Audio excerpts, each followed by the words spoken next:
الله لا إله إلا هو له الأسماء الحسنى. بسم الله الرحمن الرحيم. رب هب لي من الصالحين فبشرناه بغلام حليم فلما بلغ معه السعي قال يا بني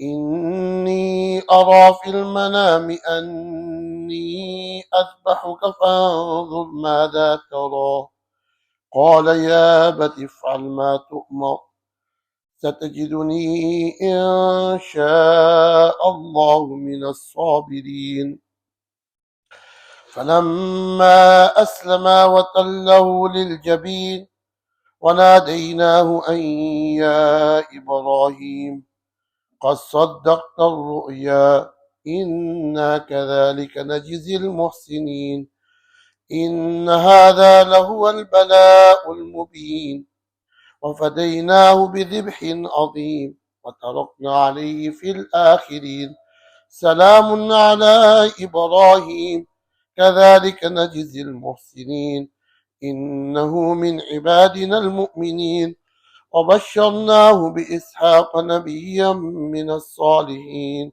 وباركنا عليه وعلى إسحاق ومن ذريتهما محسن وظالم لنفسه مبين.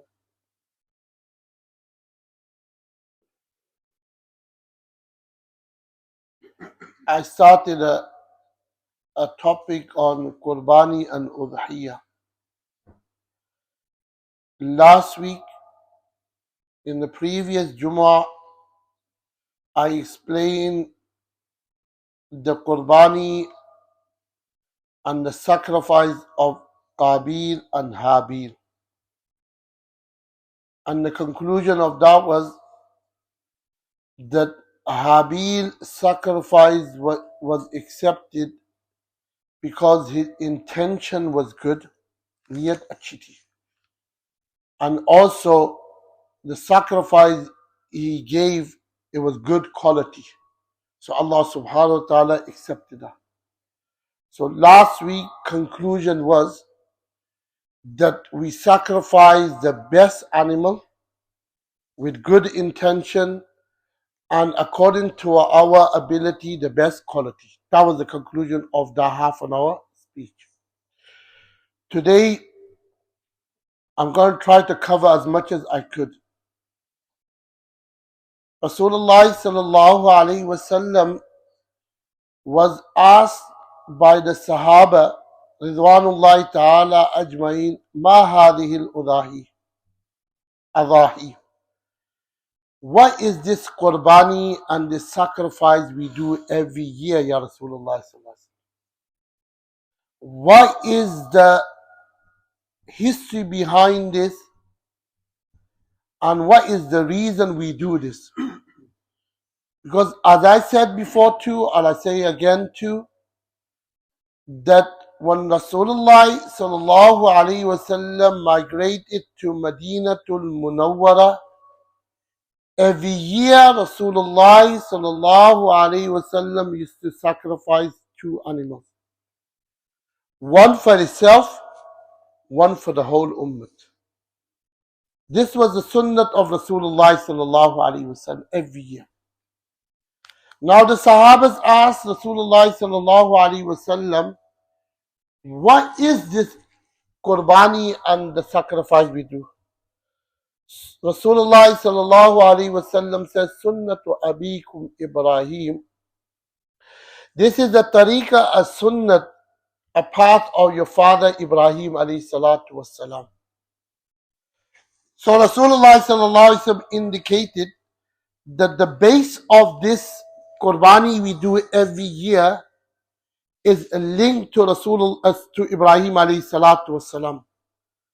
And if you could remember, I said last week too, that in these days, Ashurul Hajj, the amal we do, the acts we do, going to Hajj, Baytullah, doing tawaf around Baytullah, Safa, Marwa, Mina, and Muzdalifah.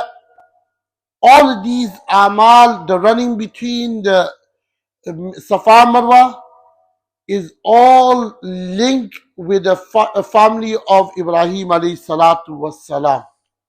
And all of this got history with Ibrahim alayhi salatu wassalam.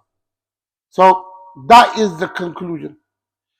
Now, Ibrahim alayhi salatu wassalam made a dua.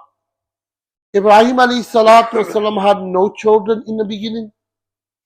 He reached to an age more than 100 or 100. More than, they say, 120 years old he was. And his wife was basically over 92. He has no children. And remember, giving awlad and children walad is from Allah subhanahu wa ta'ala. Allah subhanahu wa ta'ala says it's up to me if I want to make anyone a barren, or if I want to give a boy and a girl, or just a boy or just a girl. It's all in the hands of Allah subhanahu wa ta'ala. And there's wisdom and hikmah behind this. Some people get children, some don't get children.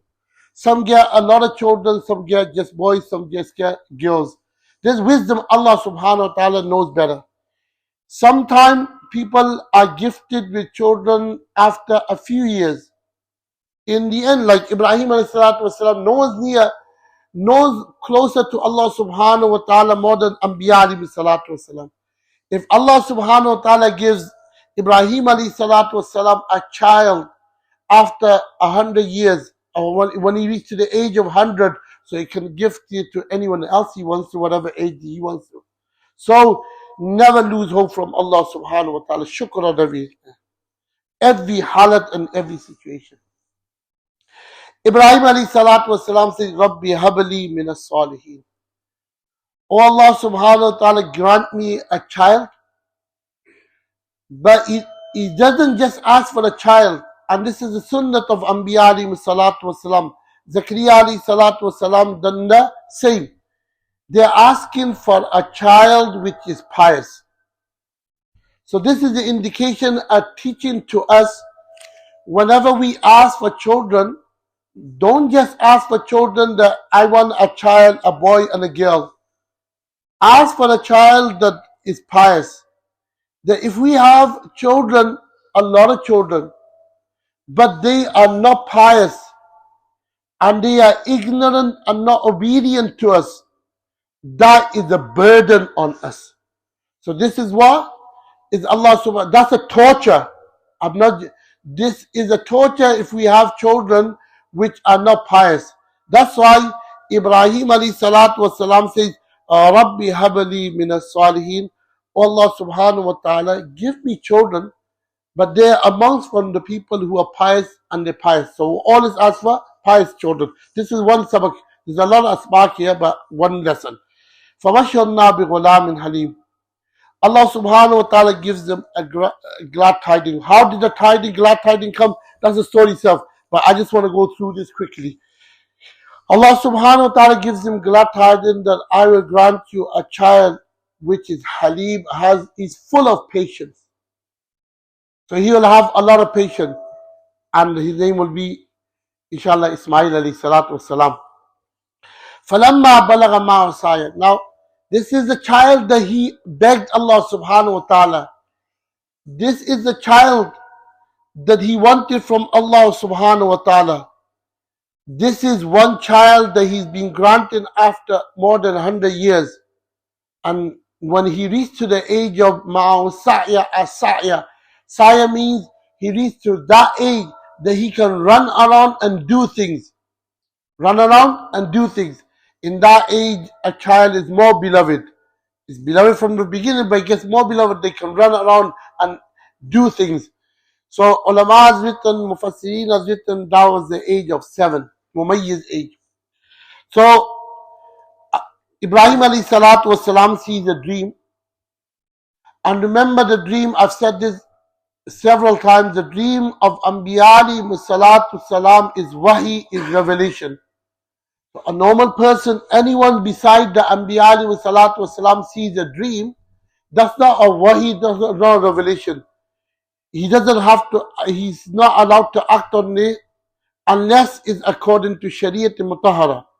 Now, if someone sees a dream that I have to sacrifice my son, I have to slaughter my son, anyone beside the Anbiya alayhi salatu wasalam, they see the dream, they're not allowed to act on it, it's haram. Whatever wali they are, even the Sahaba Ikram is on Allah's mind, if had they seen a dream to slaughter the son, they were not allowed to do that either. So forget it, even if a wali al-kamil, like Junaid Baghdadi, like Pirani Pir Abdul Qadir Jilani Rahmatullah alayhima, these are great people, alright.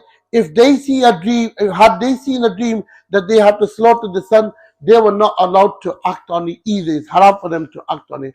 But Ibrahim alayhi salatu wasalam sees his dream and he realized that this is a wahi, the order from Allah subhanahu wa ta'ala. Now, to take the confidence of his son, the confidence of his son, and he communicates with his son. He says, Ya bunayya inni ara anni azbahuka fanzur madha tara qala ya abati if'al ma tu'mar. He explains to his son that I see in my dream that I'm slaughtering you. Azbahuka means I'm slaughtering you. He didn't say I slaughtered you. He didn't say azbahtuka. He said azbahuka. He didn't say azbahtuka that I slaughtered you. No, he said that azbahu ya dabahtu. He didn't say anni dabahtuka. As what? Slaughter. He didn't say that. He said that I've seen a dream that anni azbahuka, that I am slaughtering you. I am what? I'm sacrificing you. So I'm doing the act. But he didn't say dabahtuka, I've slaughtered you. So now this is his dream. Now he communicates with his child. This means that this is teaching us that whenever we want our children to do something, or our students to do something, or our youngsters to do something, or our congregation to do something, first we need to speak to them, get them, communicate with them, and take their confidence in hand and speak to him. This is what Ibrahim alayhi salatu wasalam is doing with his son. He's saying, Ya Bunayya, he says, oh my beloved son. So this is indicated that when we speak to our children with love, Bunayya is a very powerful word. Mere pyare bachche, my beautiful beloved son, that means, Ya Bunayya. Bunayya means, alright? It's a tasghir. Alright? And he said, then he says to him, Inni ara fil manami anni azbuk. I see this dream. What do you think about it? What do you think about it? You tell me your view about it. Now he's asking his view and he knows he has to act on it. But he's taking the confidence of his son and he says, what do you think about it? Ismail alayhi salatu wasalam is a Nabi. In the future he will come a Nabi. He's the son of a Nabi. Alright? And he's dedicated. He says to me, Ya abati ifal ma tu'mar. Full, because Allah subhanahu wa ta'ala said, Bighulamin Halim, I will give you a son which is full of patience. His nature is patience. His fitrat is what? Patience. If al-matumar, Ismail alayhi salatu wasalam says, do whatever you have been ordered, O my father. He knows too. Ismail alayhi salatu wasalam knows too that this is a wahi, a revelation from Allah subhanahu wa ta'ala. And Ibrahim, my father, has to act on this. And he says, if al-ma tu'mar, satajiduni inshallah min as-sabirin. Inshallah. If Allah subhanahu wa ta'ala wants, you will see that I will be amongst those people who are patient. Ismail alayhi salatu wasalam did not say that I will be patient and a sabir. I will be what? Patient. He didn't say that. He declined himself, put himself lower. He does tawadu. And first he said that if Allah subhanahu wa ta'ala wants, inshallah. It's not in my hands, but if Allah subhanahu wa ta'ala wants, I will be amongst from the people who are patient. Indicated that if I am patient, I'm not the first one to be patient. Even though this sample, this example, this practice has been only done once in the past, and it won't be done again in the future. It's been done by what? Ibrahim alayhi salatu wasalam. But Ismail alayhi salatu wasalam shows tawadu and humbleness and says, Satajiduni inshallah min as-sabirin. If Allah subhanahu wa ta'ala permits, if Allah subhanahu wa ta'ala wants, I will be from amongst those people who are patient. So that's one thing. Now Ibrahim alayhi salatu wasalam comes home. Mufassirin write this. Alright? He comes home and tells, when the time comes, he tells Hajar, or according to you guys, Hajara. The word is Hajar. He comes to Hajar and says to her, dress your son up, I have to take him somewhere. Beautify him. Because the act was what Ibrahim alayhi salatu wasalam was doing is an order of Allah subhanahu wa ta'ala. And all the orders of Allah subhanahu wa ta'ala is ibadat and is the worship. And for any worship we do, any ibadat we do, is sunnat and mustahab and appreciated that you are dressed up nice and beautified for that ibadat. That, like for instance, we read our salat. The salat should be read in the best of your clothes. The best clothes. We do it. We are talking to who? Allah subhanahu wa ta'ala. Now, for instance, if the ruler of the land calls us, we are dressed up the best in it. We won't want to go in our dirty clothes, in our work clothes, to meet the king and the queen, or the prime minister and president, or any other leader, even the minister. We have tried to dress up, we use the best fragrance, because we are meeting a person who are higher than us. Now we are meeting Allah subhanahu wa ta'ala, who's the Lord of the Rabbil Alameen. We say that Alhamdulillahi Rabbil Alameen, who's the Lord of the universe, who created us. We talk to Allah subhanahu wa ta'ala in salat, and then we come in smelly and stinky clothes, and we are talking to Allah subhanahu wa ta'ala in the worst clothes. This is not right. Yeah? So Ibrahim alayhi salatu wasalam says to his wife, dress him up. Ibrahim alayhi salatu, she's the wife of Ibrahim alayhi salatu wasalam, the wife of a Nabi, a mother of a Nabi. She dressed the son up. Now Ibrahim alayhi salatu wasalam brings him, takes him to a place called Mina. Takes him to Mina. On the way, as Ibrahim alayhi salatu wasalam is coming, Shaitan, people have this act in it. They get this from Shaitan, mina jinnati wan nas. You go ahead and they go behind you and start interfering what you're doing. So the Shaitan comes to Hajar and say, do you know where Ibrahim has taken his son? She said, no, I didn't ask. Ibrahim alayhi salatu wasalam said that I'm taking my son and dress him up. I dressed him. So this is also indicated that you should not, the wife does not ask too many questions from the husband. The wife like to be, she knows, she wants to know everything. But the sunnah of the wives of Anbiya alayhi salatu was they used to leave everything to their husband, to trust their husband. Yeah, they had the trust. And why did they have the trust? Because the Anbiya alayhi salatu wasalam created such an environment that the wives had trust on them. I'll give you one slight example. Nabi alayhi salatu wasalam, when he reached to the age of 40, he used to go every day to Hira. He used to go to Hira, and Mount Jabal Nur, climb that Jabal, alright, and go and worship Allah subhanahu wa ta'ala in the cave of Hira. And Imam Bukhari rahmatullahi alayhi brings the hadith, and it's indicated that after a few days he used to come back to take some food for himself. Yeah. But Khadija did not ask him, why you going, why you leaving me, are you going by another wife or anything? She did not have, she trusted him, she had no doubt on him. Now why did she had no doubt on him? Number one, she did not ask questions. That's sunnah. But why? The main reason is because Nabi alayhi salatu wasalam created such an environment, such a ta'alluq and relationship with Khadija, she had full trust on him. So we should have that trust between wife and husband, such alright that the wife did not doubt her husband, and the husband did not doubt the wife. That is the sunnah of Anbiya alayhi salatu wasalam. If we are lying to our wife, they doubted everything. If we have different saying for our wife and different connection or relationship with our husband, with our brothers and sisters, and we say something else to our brothers and sisters, something else to our mothers, something else to our wives, something else to our children, this is what's happening in the community, then the wife will not trust us.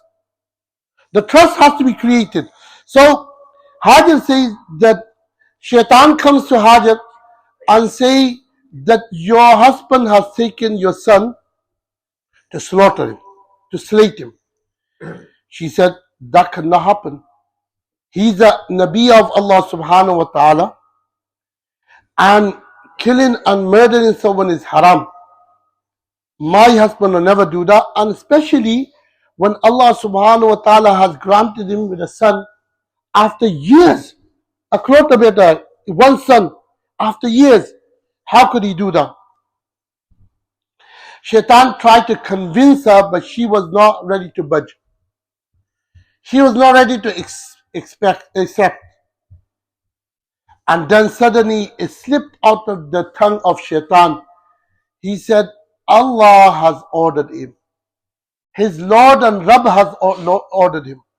Now sometimes, haqq comes out of kafir too. No one's bigger kafir than what? Shaitan. So Shaitan sometimes says haqq too. So he said haqq, and he said, Allah subhanahu wa ta'ala has ordered him. So she's the wife of Ibrahim alayhi salatu wasalam. She's the wife of a Nabi, mother of a Nabi. She said, if Allah subhanahu wa ta'ala has ordered him, be it. Let it happen. So his plan, Shaitan plan, did not work over here on Hajar. Now, plan B. Plan B is he goes and tries to stop Ibrahim alayhi salatu wasalam right in Mina. We go to hit Shaitan in it. Pelt Shaitan.